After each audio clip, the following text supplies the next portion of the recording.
mis intereses en investigación están vinculados a la narrativa hispanoamericana y peruana. En ese sentido, la narrativa de Edgardo Rivera Martínez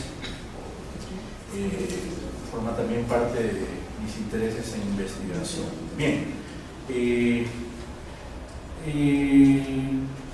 lo que voy a plantear concretamente es la forma como un problema, digamos, como el de la identidad, digo, un problema en realidad, antes que un tema, ¿no?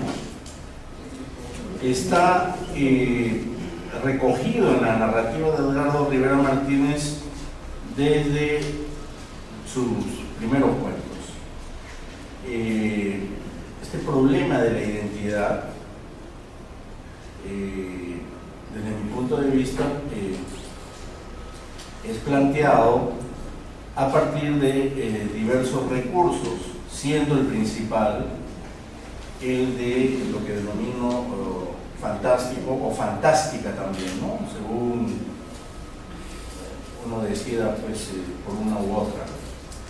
Entonces, la idea esta de que el tratamiento de la problemática de la identidad del sujeto es tratada en la narrativa de Edgardo Rivera Martínez a través de lo que llamamos fantástica es, ¿no?, lo que voy a digamos, plantear, describir, analizar brevemente en esta ponencia. Bien.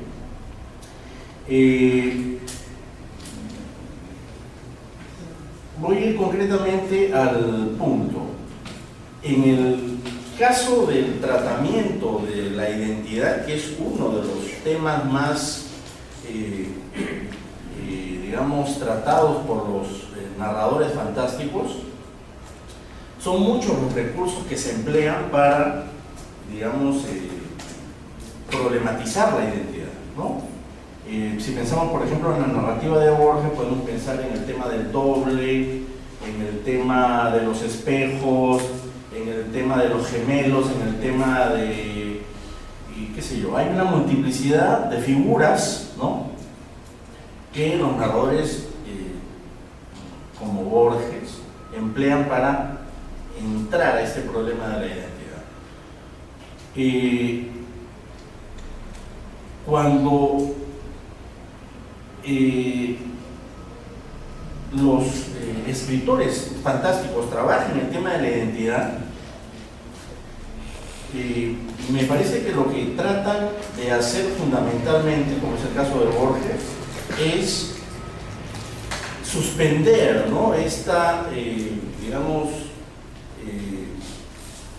habitual correspondencia de lo que nosotros entendemos por lo que es identitario, por el sí mismo, ¿no? Entonces, la identificación de uno con uno mismo, ¿no? Esa suspensión, por eso utiliza todas estas figuraciones. Si no, recordemos el cuento de Borges, El Otro, ¿no es cierto?, en el que de pronto, y sobre la base de la conjunción de dos momentos, ¿no?, en la vida de un sujeto, encontramos a este personaje, curiosamente llamado Borges, hablando consigo mismo, ¿no?, en una instancia, en una dimensión temporal inédita, ¿no?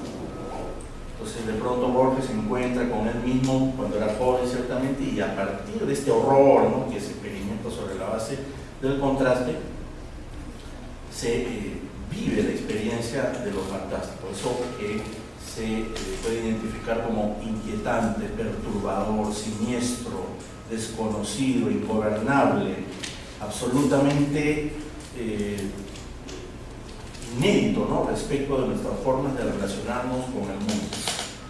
Bien, en esta imagen del mundo que se proyecta en los relatos fantásticos, que trabajan con la problemática de la identidad, hay dos instancias que quedan seriamente afectadas. En principio, el espacio, que se relativiza, y también y consiguientemente el tiempo. No sabemos en qué tiempo transcurre la anécdota. ¿Por qué? Porque es necesario para los fines precisamente de este imposible que figurativiza el relato fantástico, que esas dos instancias queden suspendidas. Muy bien. En el fantástico, en el relato fantástico, en donde se problematiza también la identidad, ¿no? Las propiedades primarias de los objetos se alteran y se disocian, ¿no? Se desdoblan o se distorsionan. Eso es lo que pasa, por ejemplo, en Ángel de Ocongate, ¿no? En donde vemos a un personaje que está disociado de sí mismo y que sobre la base de su búsqueda va precisamente a producirse este proceso de recuperación de su identidad. Ahí vemos cómo en el relato Ángel de Ocongate el fantástico sirve a los propósitos muy concretos de recuperar la identidad sobre la base de una disociación, ¿no? Que es este no saber quién se es, ¿no? Este momento de, digamos, de ruptura con el propio sí, ¿no? En los relatos en donde se problematiza entonces lo identitario o la identidad, las certidumbres quedan relativizadas, ¿no? Y la razón se vuelve insuficiente para explicar la alteración que sufren los protagonistas, ¿no? Vemos, y esto es algo que es un signo en la narrativa de Edgardo, que los personajes todo el tiempo están reflexionando, ¿no? Están en soliloquios, están tratando a partir de la razón de recuperar el logos, el sentido del mundo, ¿no?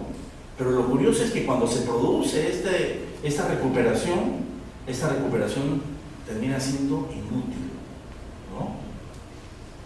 De modo tal pareciera que ni siquiera por el recurso de lo fantástico se produce ningún tipo de resolución, ¿no? Eso es lo que aparta, por ejemplo, a los cuentos de Edgardo Rivera Martínez de lo que podríamos denominar lo maravilloso propiamente, en donde normalmente se produce una normalización, ¿no? De este estado excepcional, ¿no? Sobrenatural, extraño, ¿no? En el caso de los cuentos de Edgardo no, se da paso a la disolución, ¿no? A la no resolución y a la instalación de la inquietud, ¿no? Bien. Creo que Edgardo utiliza para sus cuentos el recurso de lo fantástico, digamos, en el propósito de construir, por lo demás, digamos, personajes que si bien pertenecen al mundo de la maravilla, ¿no? Como los ángeles, ¿no es verdad? No son seres fantásticos, pero son seres maravillosos, ¿no? Eso hay que tenerlo claro. Digo, si bien utiliza seres maravillosos, ¿no? El uso que hace de estos seres maravillosos en el marco del relato no soporta un relato maravilloso, sino un relato fantástico. Por eso hay, digamos, la discusión actual respecto de la identificación de la calidad de ciertos cuentos de Edgardo Rivera Martínez. Se disputa ese doble estatuto, ¿no? Entre ser fantásticos o maravillosos, al punto que, por ejemplo, en San Marcos ya hay cierto consenso respecto de que Edgardo, por ejemplo, postula un fantástico maravilloso. No es un fantástico absoluto, pero tampoco es un maravilloso absoluto, ¿no? Y mucho menos un real maravilloso, ¿no? Eso yo creo que es importante también de discutirse, ¿no? Bien,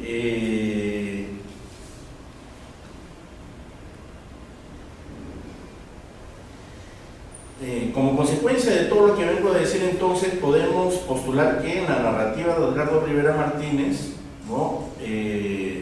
Lo fantástico o la fantástica, ya no se habla de cuento fantástico, pues es una manera muy ingenua de trabajar lo fantástico porque el cuento es un formato muy conservador, romántico, ¿no es verdad? Que se instala en una dinámica que tiene pues un principio, un in media res y una conclusión o remate. La fantástica, por ejemplo, ha abortado ese tipo de aproximación, ¿no? Por lo tanto se siente incómoda, ¿no es verdad?, al momento de que se la designa como cuento o incluso narrativa cuentística o fantástica cuentística, ¿no?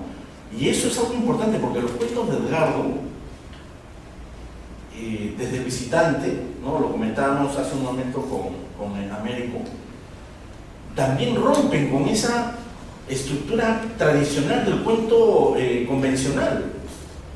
Si bien tienen un inicio y tienen un final, no hay pues en los cuentos de Edgardo una explotación de la intensidad que suponga un dramatismo, ¿no?, sobre el cual pueda soportarse un desenlace absolutamente contundente y cerrado, ¿no? Los cuentos de Edgardo son más como evoluciones evocativas, reflexiones abiertas, momentos en los que la mente del protagonista evoluciona, ¿no?, de una manera hasta libre, pero nunca sin dejar de ser problemática, ¿no? En ese sentido sí, ¿no?,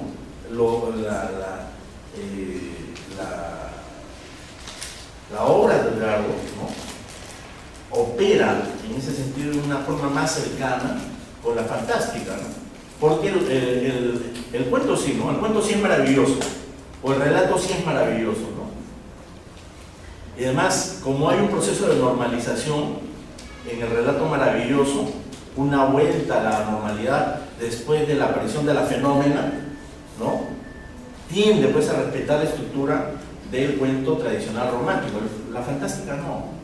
Y Edgardo, yo creo que en ese sentido, ¿no?, se instala dentro de la demanda, ¿no?, de textualización que se ajusta al fantástico, ¿no? Bien. Entonces, cierro el paréntesis porque era un paréntesis. Lo que quería decir es que la fantástica actúa, en el caso de Edgardo, ¿no?, de una manera violenta contra cualquier noción compacta de identidad. Si observamos bien en los cuentos de Edgardo, no sabemos bien frente a qué ánima estamos. Hay una indeterminación general, una deliberada indeterminación respecto de la naturaleza del ente que está evolucionando. Si no es por el título, en un cuento como Amaro no sabemos que es una serpiente que está encerrada ahí y está, no es verdad, reflexionando sobre sí misma y sobre su origen, y vinculándose con diversas tradiciones, por ejemplo, ¿no? En el ángel de Ocongate, si no es por el título, no sabemos hasta el final de que es un ángel danzante que se ha caído, ¿no?, que se ha caído de este lugar que ocupaba en el Imafronte, de esta iglesia. En el visitante, ¿quién es el visitante? ¿Qué entidad tiene? ¿No? Son seres evanescentes, y eso tiene que ver, me parece que de una forma bastante acertada también con esta mirada que Edgardo tiene respecto al sujeto. Eso ya es moderno, esta indeterminación general, esta forma tan clara, ¿no?, de plantear paradójicamente lo indeterminado, ¿no?, de no construir personajes, entre comillas, también, porque ya va a abordar pronto el concepto de personaje en el caso de la fantástica, porque el personaje ya sabemos, ¿no?, un carácter, con un destino, con un programa narrativo bien determinado. No, tampoco ya es pertinente hablar, ¿no?, de personajes en el sentido de... Entonces, en todo caso, los personajes, entre comillas, las entidades, digamos, que son personas, en el caso de Edgardo, tienen eso, ¿no?, esa permanente transformación, ese carácter proteico, ¿no?, producido por el efecto de acontecimientos imprevistos. Además, ¿no?, las cosas como que le sobrevienen a los personajes, ¿no? Hasta ese punto me parece que es un relato acausal, ¿no? O sea, no se produce el acontecimiento propiamente, sino que el acontecimiento que le sobreviene al personaje, ¿no? Bien, bueno, podría hablar más sobre el marco teórico, pero bueno, vamos al texto, bueno, yo creo que el que más se presta un poco, bueno, en realidad todos los textos de Edgardo se prestan se prestan a esta aproximación problemática, perdón, al tratamiento problemático de la identidad. Pero voy a centrarme en dos: en El visitante, de 1974, que luego Edgardo, permíteme, recoge en este libro, Enunciación, y en Ángel de Opongate. Bien, en el cuento, disculpe que me deje llevar por la forma como ha sido denominado este texto, pero a veces es difícil caer en los estereotipos.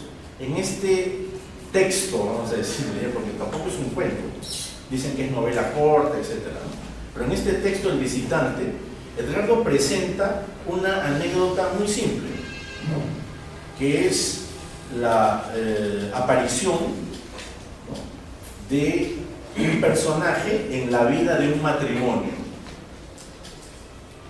Este personaje de pronto aparece un día en un malecón y conversa con una mujer cuyo nombre es Lena, y sobre la base de esa conversación, que se hace frecuente porque se producen encuentros permanentes, se va estableciendo un vínculo amical, hasta que Lena lleva a este personaje a su casa, en donde, ¿no?, conoce a Fernando, que es el esposo de Elena. En ningún momento se dice el nombre de este visitante, y es denominado el extranjero, el forastero, el visitante, el extraño, etcétera, etcétera.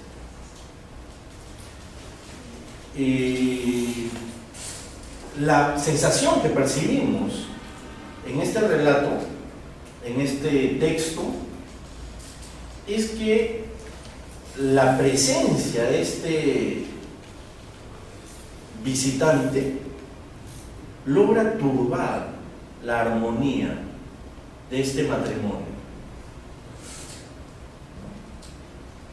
logra producir una gran inquietud, un gran desasosiego, pero a la vez una gran fascinación. Este ser extraño, que no se sabe de dónde viene ni a dónde va, ha logrado captar la inteligencia, ¿no?, y la amistad de este matrimonio. Al final, así como, digamos, llega a la vida de este matrimonio, de esa misma forma, desaparece. Un día se despide y en ningún momento del texto llegamos a saber cuál es el origen de este visitante y cuál es su destino. Hay algunas referencias importantes que nos van permitiendo conocer algo de este personaje, en realidad de este ente, de este ser. Y sin embargo son referencias bastante escuetas, pero no por ello inútiles. Sigo. Mis pasos no producen ruido y mi cuerpo no proyecta sombra alguna sobre el pavimento. Y aún esos espejos metafísicos que son los paramentos de los muros no recogen tampoco ninguna imagen del extraño transeúnte que pasa frente a ellos, que es él. Es muy interesante cómo también la forma gramatical recoge el desdoblamiento, ¿no? Da la impresión de que fuera otro que está narrando, pero es él que se está narrando a sí mismo como otro. Ese es un recurso de estilo, ¿no?, muy frecuente en Edgardo para romper esa unidad, ¿no?, del sujeto a la que nos hemos referido, ¿no?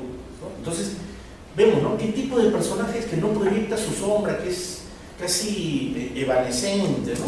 Bien. Luego hay en el texto muchas referencias a el matrimonio, ¿no?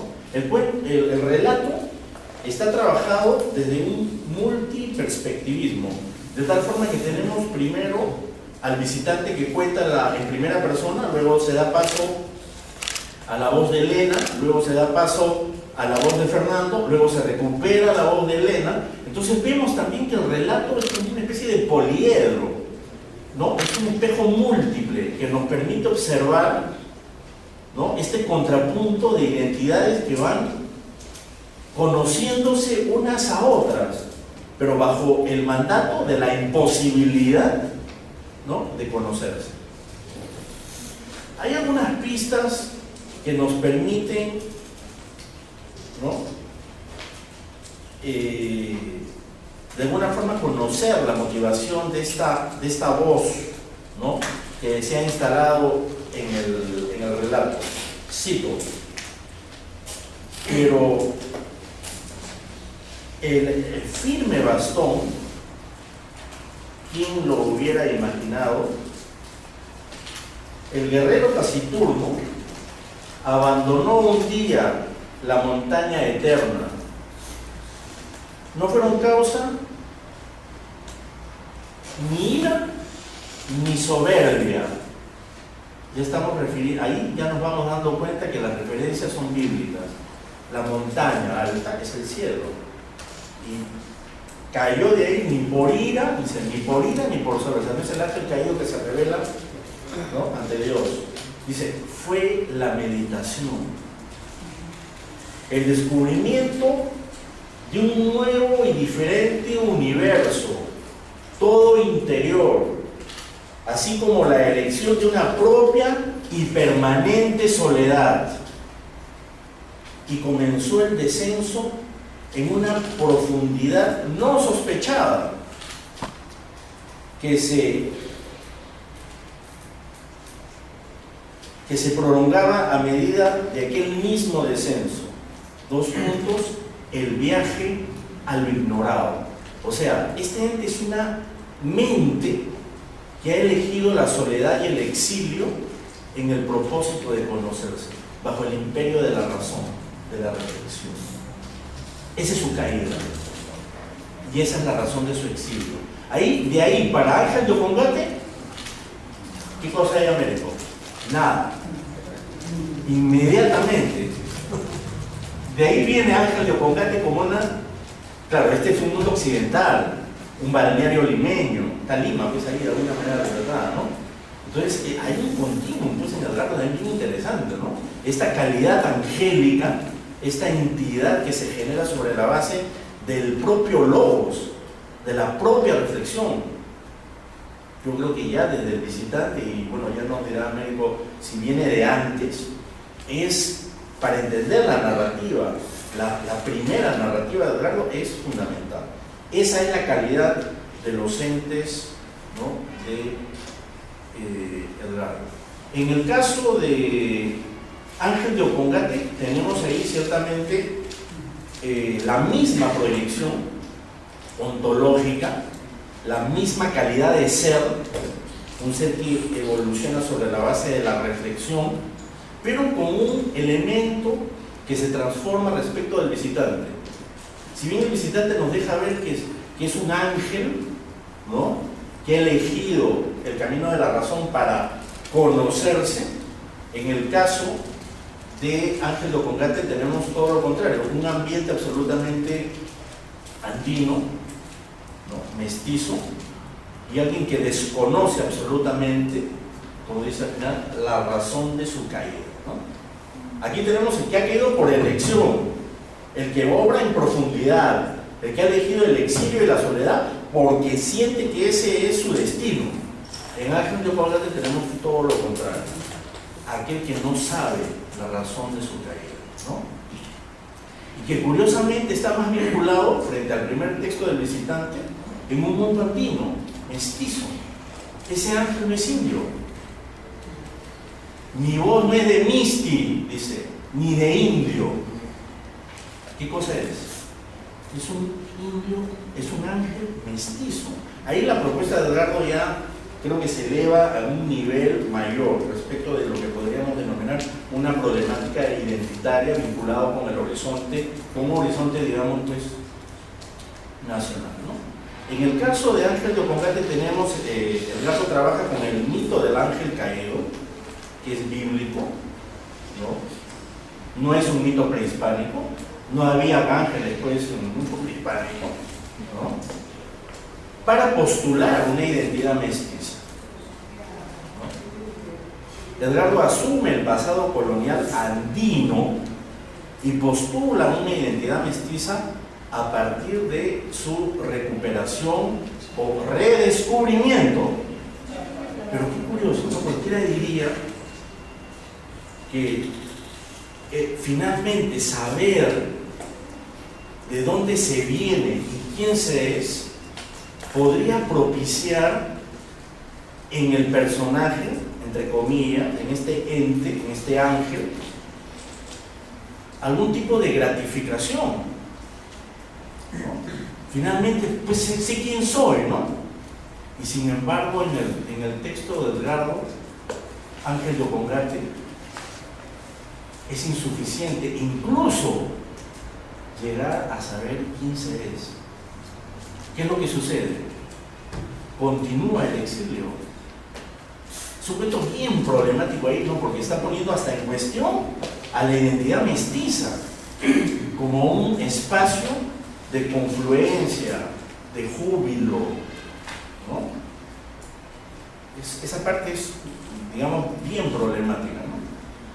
Bien, ahora en Ángel de Ocongate se reafirma la fantástica sobre la base de la constatable vecindad de un mundo cotidiano absolutamente identificable. Está por las pampas, ¿no? Está por el campo, se encuentra con gente que lo reconoce y duda realmente quién es. Es un universo maravilloso, excelente, ¿no?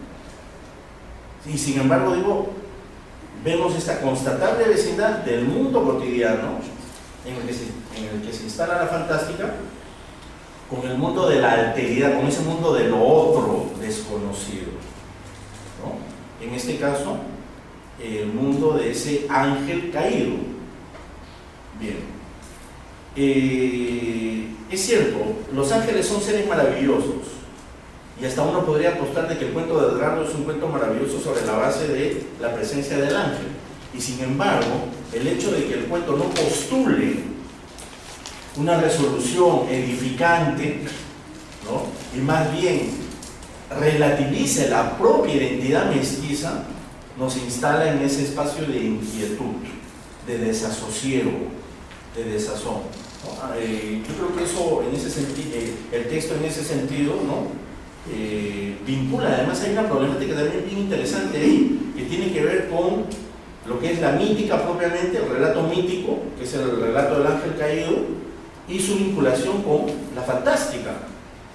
Porque ¿qué es lo que está haciendo Edgardo? Edgardo está trabajando con un mito, que es el mito del ángel caído, dentro de la cosmovisión bíblica, para operar dentro de un universo que no es mítico, que es el de una historia ¿no? casi contemporánea, ¿no?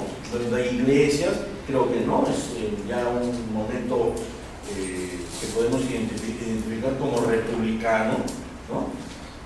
Entonces esa parte yo creo que sí habría también que desarrollarla, ¿no? Esa es otra ponencia, de luego, ¿no? Mítica y fantástica, ¿no? El cuento se abre, ¿no es verdad? Ahí a mucha reflexión. Bien, ahora, vemos este ángel ciertamente hasta de forma familiar, ¿no? Porque no sabemos que es un ángel, ¿no? Es bello, hermoso, tiene rastros de su traje de danzante, pero está totalmente humanizado, ¿no? Y sin embargo este viejo le dice, ¿no? Anda a esta iglesia, ¿no? Es el poseedor del saber en el cuento, ¿no? Y allí es donde se produce este descubrimiento. La historia entonces intersecta dos mundos, el habitual, ¿no? El de este ángel ya humanizado, y el de los seres humanos propiamente, ¿no? De tal forma que uno, por la presencia de este ángel, queda transgredido. Ya desde el momento en el que se sabe que este ángel, que este muchacho, que este joven es un ángel del universo, ¿no? Queda absolutamente transgredido. Bien. Sería un poco exagerado plantear la idea de la refundición de la identidad peruana sobre la base de este problemático mestizaje, pero me da la impresión de que sobre la base del fantástico la idea del mestizaje por lo menos queda relativizada también, ¿no? O sea, la identidad peruana no se resuelve, eso es lo que nos está diciendo, ¿no? Edgardo, de alguna forma, en el mestizaje, ¿no? Bien, bueno, ya me están haciendo señas para terminar la ponencia.